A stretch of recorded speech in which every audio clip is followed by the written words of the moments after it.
Onda Cero Cádiz, Rota. Estás en Onda Cero Cádiz. Más de uno Bahía de Cádiz. A las 12:20, escucha la vida con Jaime Álvarez. Yo no quiero ir a trabajar, lo siento mucho.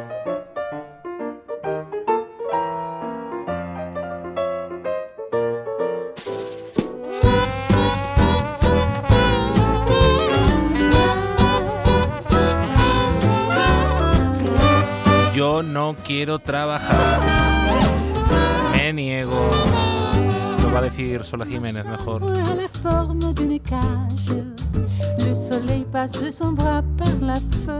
Estamos a día miércoles. Ya saben que los miércoles hay una persona que me lo pone difícil.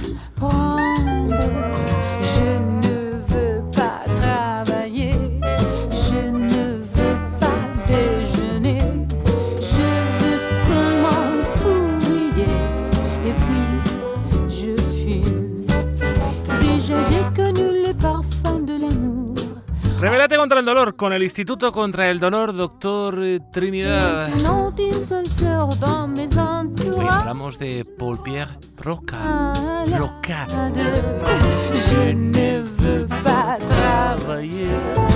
Doctor Trinidad, ¿cómo está? Muy buenas tardes. Buenas tardes, Jaime. Escúchame, vamos a ver. O sea, difícil.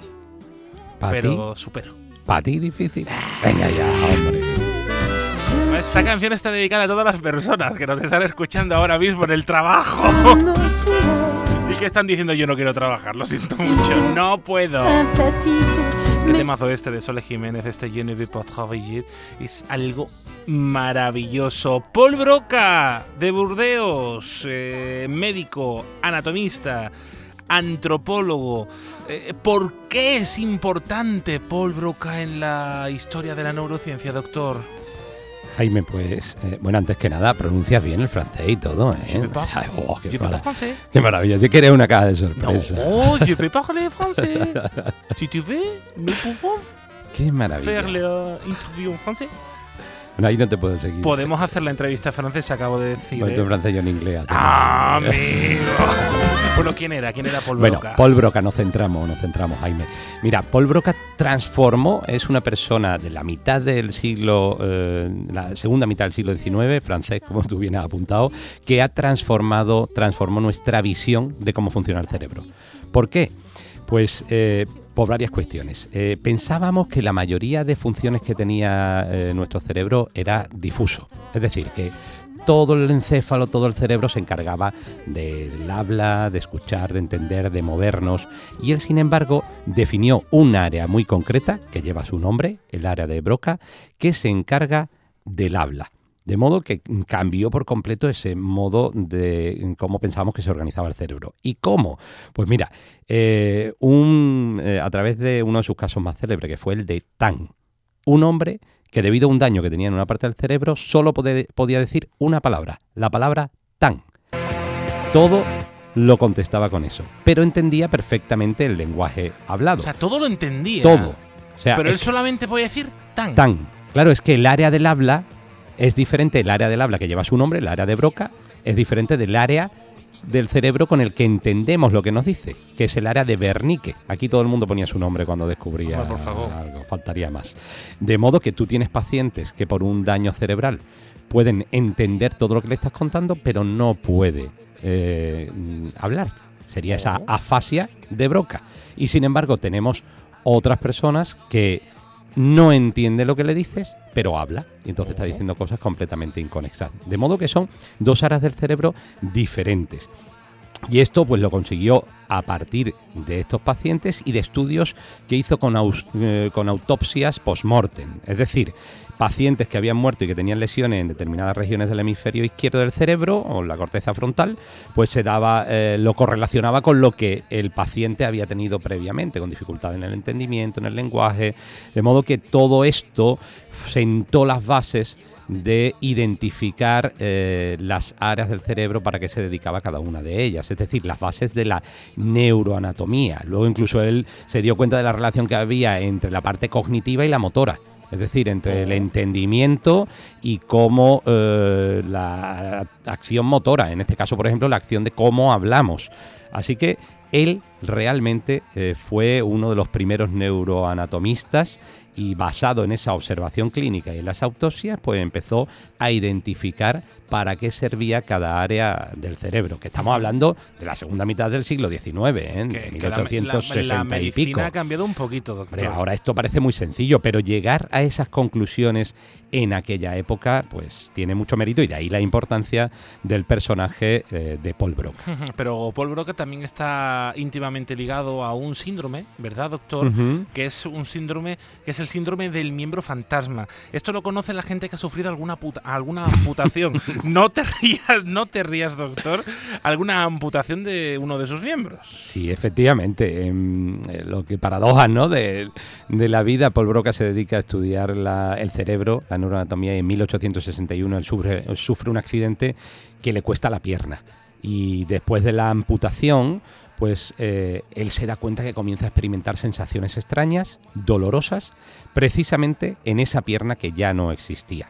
A pesar de la pérdida física, su cerebro sigue enviando señales de dolor como si la pierna estuviera intacta. De modo que esta experiencia personal a Broca le dio una perspectiva única para documentar lo que él iba sintiendo, y fue el primero en registrar este fenómeno, el primero en registrar el síndrome de miembro fantasma. Él no pudo identificar en ese momento la causa exacta, pero a partir de sus registros, pues empezó a desarrollarse el entendimiento de esta patología. Claro, doctor, en aquel entonces la medicina no era ni por encima ni por lejano lo que tenemos ahora, ese síndrome del miembro fantasma, que me gustaría, doctor, intentar explicarlo de una manera lo más llana posible, porque la gente se tiene que estar imaginando, vale, yo no tengo una pierna, pero tengo el síndrome del miembro fantasma. Algo relaciona en mi cabeza, pero a ver si me lo puede explicar un poquito para mí. Claro, Jaime, es que fíjate lo complejo que es, ¿no? Que tú tienes una amputación por encima de la rodilla y no es ya que me duele la pierna, es que te está diciendo, me duele el dedo gordo del pie que no tengo. O sea, y que no lo siento, pero lo siento. No lo tengo, pero tengo dolor en esa zona. O sea, ¿por qué? Pues, además que yo identifico como un dolor de un No, es que estás diciendo concretamente el dedo gordo del pie o el tobillo del pie que no tengo, porque tengo una amputación por encima de las rodillas. O sea, fíjate el nivel de complejidad al que es capaz de llegar nuestro cerebro. ¿Por qué se produce? Bueno, hay varias teorías. Dice que al no recibir señales de esa parte del cuerpo que falta, pues se inventa esas sensaciones. Pero también puede ser porque en esa amputación hemos cortado el nervio ciático, en el caso de la pierna, en el brazo sería el plexo braquial o nervios concretos del brazo, pero ese corte del nervio hace que esas neuronas de ahí del nervio manden señales al cerebro diciendo me duele o sensaciones extrañas. Entonces, por una teoría o por otra, el caso es que el paciente siente dolor ahí donde no tiene miembro, pero para nosotros es muy importante diferenciar dos entidades que son muy diferentes. El miembro fantasma del muñón doloroso.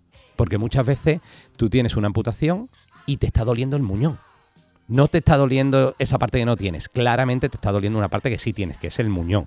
Y se trata de forma completamente diferente. Este síndrome del muñón doloroso es muy importante porque muchas veces impide que el paciente se ponga una prótesis. Y eso cambia la funcionalidad por completo. Entonces, son dos entidades importantes, pero completamente diferentes una de otra. Bueno, y doctor, ¿esto cómo se trata? Porque me imagino de la época de Paul Broca, ahora no tienen absolutamente nada que ver de cómo se trata un síndrome del miembro fantasma. Y claro, imagino que también habrá habido 300 avances. Claro, el pobre mío no tenía prácticamente arsenal terapéutico ninguno. Hoy en día, pues tenemos muchas cuestiones. Mira, Jaime, desde los fármacos, analgésicos convencionales, pero especialmente antidepresivos o antiepilépticos, porque son fármacos que sabemos que influyen en el dolor neuropático y van a ir a esas conexiones entre una neurona y otra. Terapias que hacen los rehabilitadores, terapias con espejo. Es una terapia innovadora que consiste que usando un espejo engañes al cerebro, creando la ilusión de que sigue teniendo esa extremidad que no tiene. Luego la realidad virtual. O sea, todas estas modernidades pues también sirven para esto.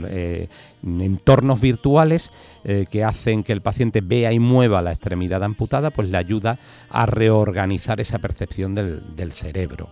Todo esto lo hacen nuestros compañeros rehabilitadores. Y luego la estimulación medular, ese implante del cable en la médula, pues, con impulsos eléctricos sobre la médula espinal, conseguimos en muchos casos controlar muchos de estos dolores. Y luego también se está estudiando ahora pues la estimulación de la corteza cerebral, lo que hemos empezado a utilizar, ¿no? El TMS, pues también se está estudiando la posibilidad de que sea útil en este tipo de enfermedades. Bueno, Paul Broca fue una persona muy importante para las personas que os dedicáis precisamente al universo de la relación del cerebro con el resto de áreas del cuerpo humano, ¿verdad?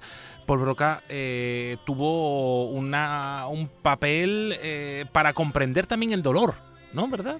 Claro, es que gracias a su trabajo hoy entendemos mejor cómo el cerebro se reorganiza después de una amputación, cómo podemos utilizar estas tecnologías avanzadas que hemos nombrado, que tenemos hoy en día. Y aparte, pues como decimos, pues fue uno de los padres de la neuroanatomía y nos ha enseñado a entender un poquito más cómo funciona nuestro centro de mando, cómo funciona nuestro cerebro, que todavía nos queda mucho por entender, pero es una grandísima maravilla. Es una máquina perfecta con sus imperfecciones, pero es perfecta nuestro cerebro. Es una de las cosas más alucinantes que tenemos. La verdad que sí. Bueno, oye, que ya estamos con todo, ¿no? Ya. Estamos ya. Cuando tú digas, Ya, tú eres ya. el que manda. Bueno, yo no mando. Je me baladais sur l'avenue, le cœur ouvert à l'inconnu.